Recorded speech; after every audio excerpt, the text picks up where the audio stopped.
Voltando então para a segunda e última parte do nosso estudo 127, conforto na aflição, a pergunta 15, ela diz o seguinte: que disse Jó em meio às suas aflições? Vamos ver o que Jó disse, né? Ainda que ele me mate, nele esperarei. Jó 13, verso 15. Olha que disposição linda aqui de Jó. Mesmo que fosse morto, mesmo que Deus lhe tirasse a vida, ele continuaria esperando nele. Isso é muito maravilhoso, né? Será que eu e você estamos com esta disposição, com esta maturidade espiritual de que mesmo em meio às aflições que estamos passando, se nós viemos a morrer, vamos continuar esperando nele? Que nós tenhamos, né? Essa fé, essa perseverança. Que a palavra de Deus diz, né? Ser fiel até a morte e dar-te-ei a coroa da vida. Lá em Apocalipse, né? Se não me engano, Apocalipse 2:10. Ser fiel até a morte e dar-te-ei a coroa da vida. Vamos agora para a pergunta 16. Como é Deus chamado nas Escrituras? É lógico que ele é chamado de várias formas, né? Por vários nomes. Mas vamos ver aqui nessa pergunta específica aqui como ele é chamado. Ele é chamado Deus de toda a consolação em 2 Coríntios 1, verso 3. Olha que interessante. Então, ele é o Deus de toda a consolação. Ele pode e ele consola aqueles que estão precisando de consolo, né? Pergunta 17. A quem conforta Deus? Vamos ver a quem Deus conforta. Deus que consola os abatidos, 2 Coríntios 7, verso 6. Então olha que interessante. Aqueles que estão abatidos, aqueles que estão entristecidos, muitas vezes aqueles que estão prestes a tirar a sua própria vida. Deus alcança essas pessoas de uma forma miraculosa. Quantas histórias eu já ouvi de pessoas que estavam prestes a tirar a sua própria vida e Deus enviou alguém ali para demovê-lo daquela intenção, daquele propósito. E essa pessoa foi plenamente resgatada pelo poder de Deus, aceitou a Cristo, aceitou a salvação em Cristo Jesus e foi liberta daquela aflição, daquela angústia na qual estava imersa. Então, ele consola os abatidos. Ele é capaz de nos tirar do lamaçal em que nos encontramos, não é? Pergunta 18. Que promessa é feita aos que choram? Olha que promessa bonita, né? E muito conhecida lá no Sermão da Montanha de Jesus, nas Bem-aventuranças. Ele disse que bem-aventurados são os que choram, porque eles serão consolados. São Mateus 5, versículo 4. Aparentemente é uma frase contraditória, né? Porque a palavra bem-aventurado significa feliz. Algumas traduções, inclusive, colocam assim, né? Felizes os que choram. Como que uma pessoa que chora pode ser feliz? Você pode estar perguntando. Mas Jesus ele disse que felizes são os que choram, porque eles serão consolados. E quando eles forem consolados, eles terão uma alegria infinitamente maior do que aquele choro, do que aquela tristeza. Que maravilha, né? Que bênção poder confiar num Deus tão maravilhoso assim e em seu Filho Jesus Cristo. Pergunta 19. Por que nos conforta Deus na tribulação? Vamos ver por que Ele nos conforta na tribulação. Que nos consola em toda a nossa tribulação, para que também possamos consolar os que estiverem em alguma tribulação. Olha, com a consolação com que nós mesmos somos consolados de Deus. 2 Coríntios 1, verso 4. Quem tenha passado ele próprio pela tribulação e aflição e recebido de Deus conforto, está mais habilitado para ministrar conforto a outros. E não é verdade? Que muitas vezes nós usamos a nossa experiência, nós usamos aquele conforto, aquele consolo que recebemos de Deus para transmitir a outras pessoas, para falar a elas, olha, eu passei situação semelhante, Deus ele me libertou, Ele me deu o conforto, e Ele também vai dar com você. Eu vou orar com você, eu vou orar por você, e eu também vou lhe ajudar. Você pode contar comigo, você tem a mim para estar disposto e ao seu lado para passar por essa situação. Como é bom, né? Termos essa disposição para ajudar também os que sofrem. Assim como nós fomos consolados por Deus, também consolar aos outros com a consolação com que nós mesmos fomos consolados. Vamos para a próxima pergunta, pergunta 20. De que maneira deveremos relacionar-nos com as tristezas alheias? Será que nós devemos estar indiferentes às tristezas alheias ou não? Vamos ver o que a palavra de Deus diz. Chorai com os que choram, Romanos 12, verso 15. Ao que está aflito, devia o amigo mostrar compaixão, Jó 6, verso 14. Então este é o comportamento que devemos ter, né? Essa é a postura que devemos ter diante das tristezas alheias, não ser indiferente a elas, né? Muitas vezes as pessoas falam assim, fulano de tal está passando aquele problema como consequência do pecado dele mesmo, deixa que ele agora arque com as suas consequências. Já pensou se Deus fizesse isso conosco? Então a palavra de Deus nos orienta, né, que nós temos que chorar com os que choram, que nós devemos demonstrar compaixão ao amigo que está aflito, né? Independente se aquilo é a consequência de um pecado dele ou não. Não devemos empurrar a pessoa para o abismo, mas dar a mão para tirá-lo do abismo. É isso que nós precisamos fazer, né? Pergunta 21. Condói-se Deus de nossas aflições? Já vimos fartamente aqui durante esse estudo que sim, né? Mas vamos ver novamente em outro texto bíblico. Porque não temos um sumo sacerdote que não possa compadecer-se de nossas fraquezas, porém um que, como nós, em tudo foi tentado. Hebreus 4,15. Esse verso ele continua dizendo que em tudo ele foi tentado, mas sem pecado, né? Então nós temos um sumo sacerdote que pode sim compadecer-se de nossas fraquezas, porque ele passou por muitas fraquezas, por muitos sofrimentos. Aqueles que choram, eles sabem o que é isso, porque Jesus também chorou. Aqueles que perdem amigos, familiares, ele pode consolar, porque ele também já passou por isso. Ele perdeu, né, seu pai, José, né, perdeu seu primo e o seu precursor, João Batista, né? Então, ele sabe o que é sofrer, ele sabe o que é ter angústia. Olha para Jesus no Getsêmani, suando grandes gotas de sangue. A agonia que ele suportou por mim e por você. Então nós temos sim um sumo sacerdote que pode se compadecer das nossas fraquezas. Ele está preparado para nos consolar. E aliás, ele é nosso único consolador. Ele e o Pai. Jesus e o Pai são os nossos consoladores. Não existe um terceiro, um outro consolador. A passagem que fala do outro consolador está dizendo que Jesus seria um outro consolador, não mais presente fisicamente, mas espiritualmente em nossos corações, né? Como diz em Gálatas 4, versículo 6, né? Porque somos filhos, Deus enviou aos nossos corações o Espírito de seu Filho, que clama, Abba, Pai. Ele clama ao Pai, Abba, Pai, que significa forma carinhosa de paizinho. Ele clama ao seu Pai por nós, dizendo, Pai, dá o conforto, dá o consolo. Permita que eu dê o consolo àquele filho que está sofrendo.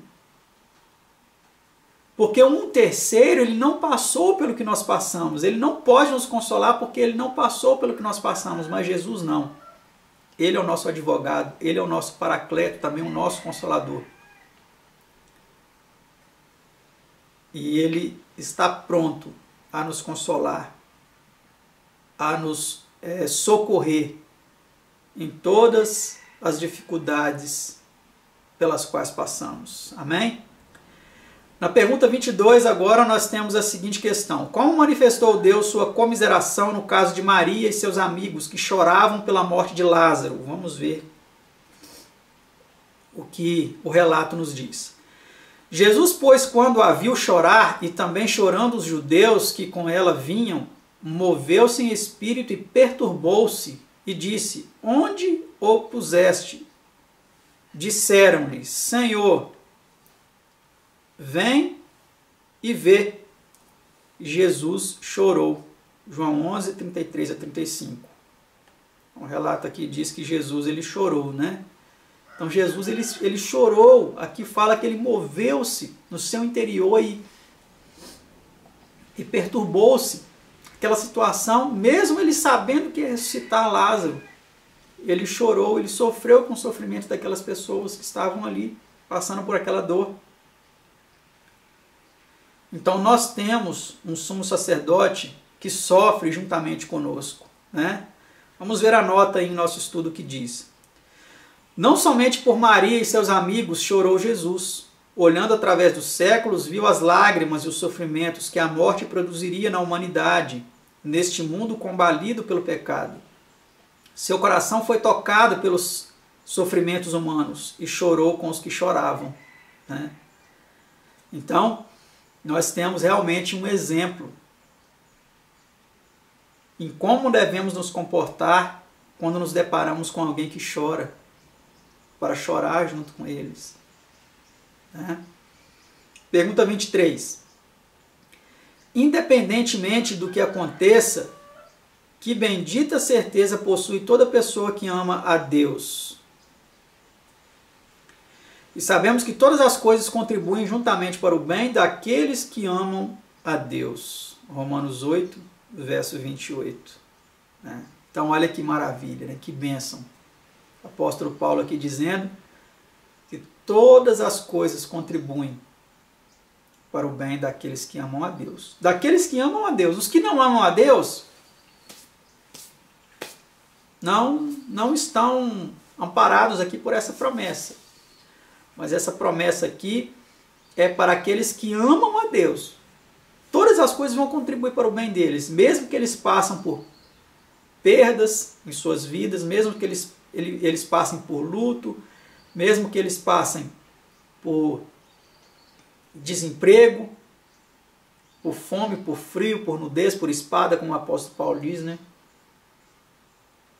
Tudo isso vai contribuir para o bem deles.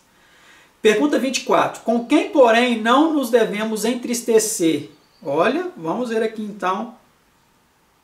Como quem, porém, não nos devemos entristecer. Como quem? Como os demais que não têm esperança. 1 Tessalonicenses 4, verso 13. Então nós não devemos nos entristecer como os demais que não têm esperança, mas podemos nos entristecer, mas com esperança, né? Não murmurando, não reclamando com Deus, né? Mas com esperança, né? Pergunta 25. Quando os nossos amigos são depostos no repouso da morte, com que palavras nos é dito que nos confortemos uns aos outros? Vamos ver com que palavras devemos nos confortar uns aos outros. Porque se cremos que Jesus morreu e ressuscitou, assim também aos que em Jesus dormem, Deus os tornará a trazer com ele.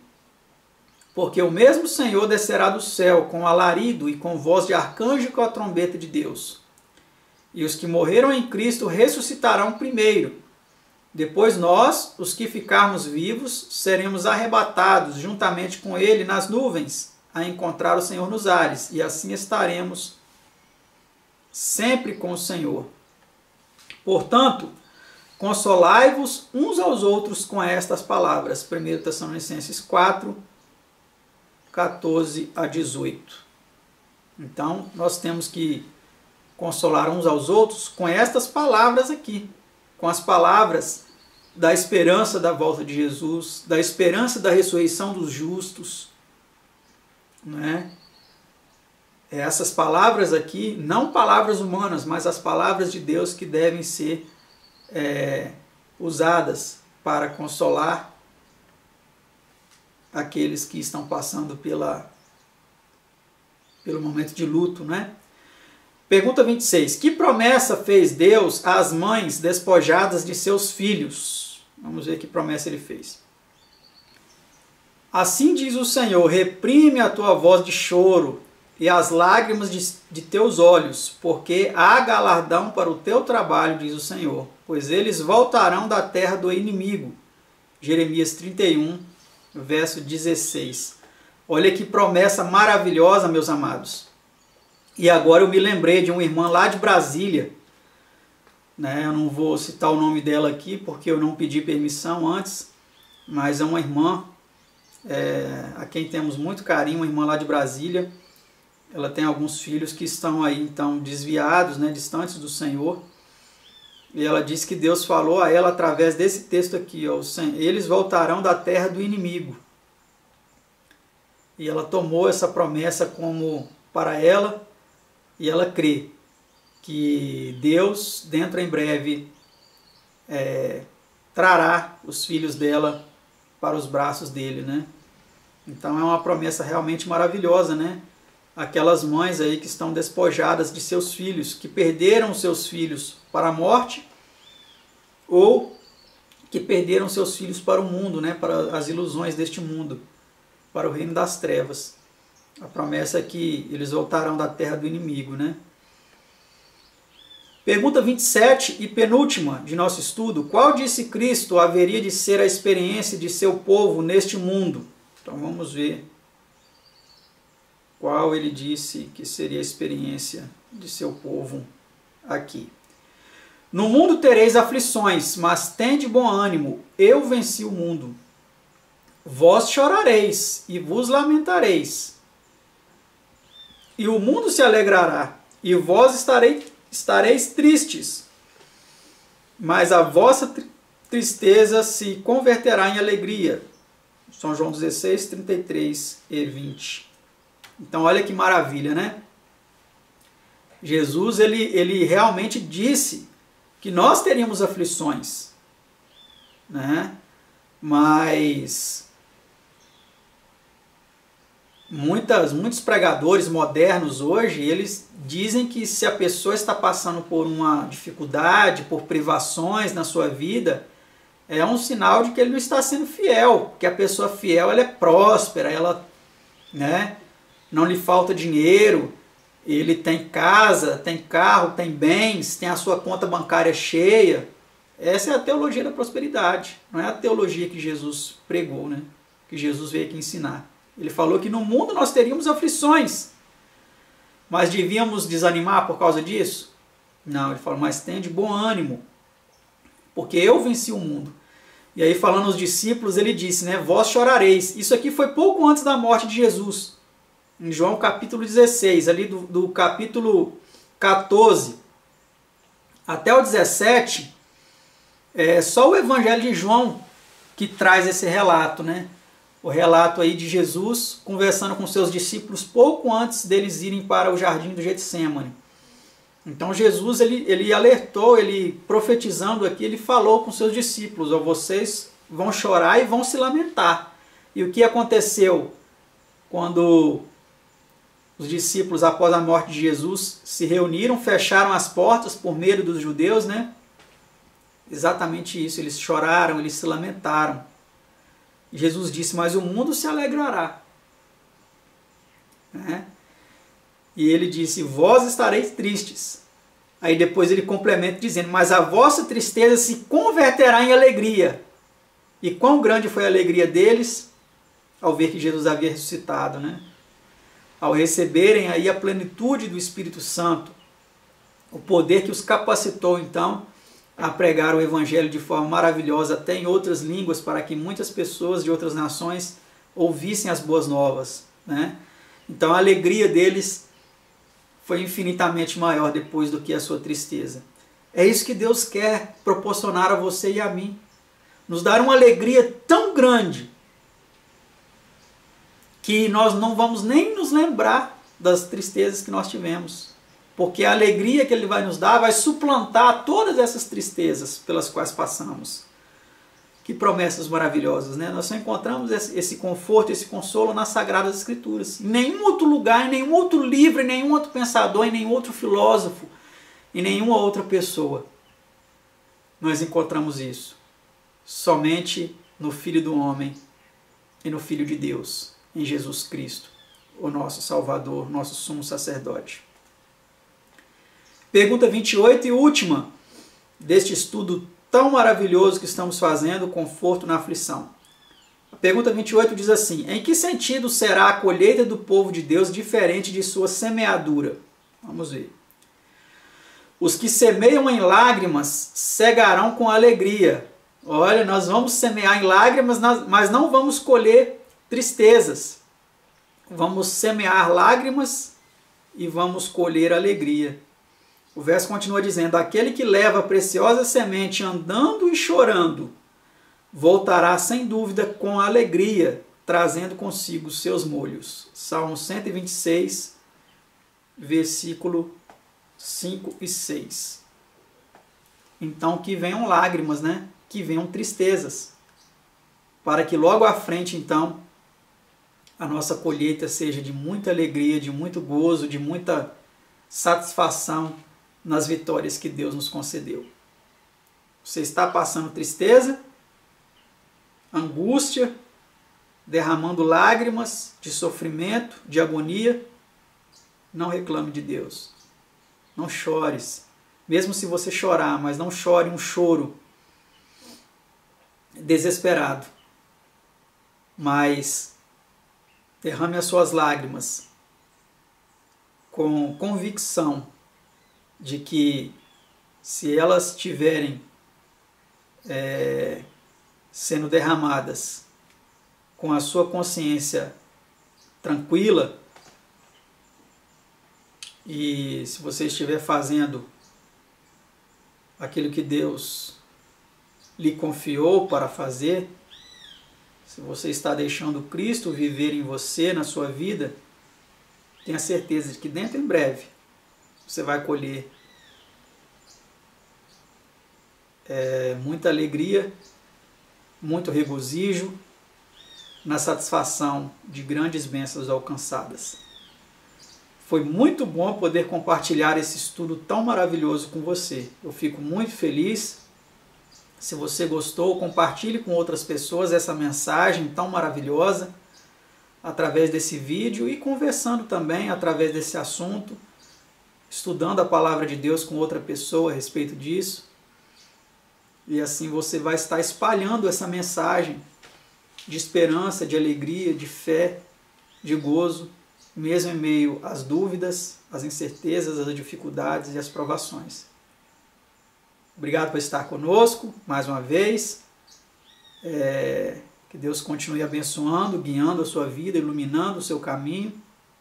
E até o nosso próximo estudo, o estudo 128, se assim Deus nos permitir. Até mais!